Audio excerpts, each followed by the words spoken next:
Beloved intercessor, we continue to rebuild the walls of protection around this ministry. I believe this network has areas that need to be restored urgently.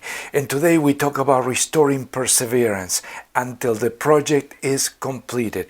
I'm always inspired by the story, the testimony of the people in Karlsbad, India. Satish Kumar, Pastor Satish Kumar. They pray, and then the Lord told them to build a huge church stadium for 18,000 people and to complete it in 52 days, just like the wall of Jerusalem, 52 days. And they did. And they are a powerful testimony to the nations now.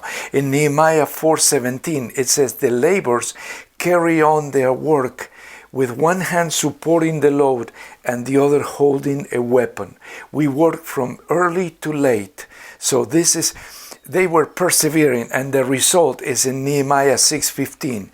52 days after starting the work, the wall was finished. And friends, we have a goal.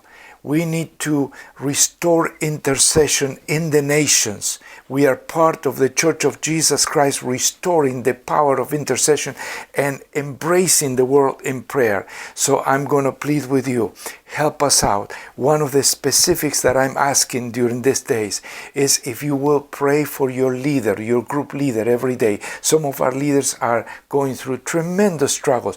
Pray for your leader and pray for me and my family. We need your prayer covering. May the Lord bless you. Keep strong.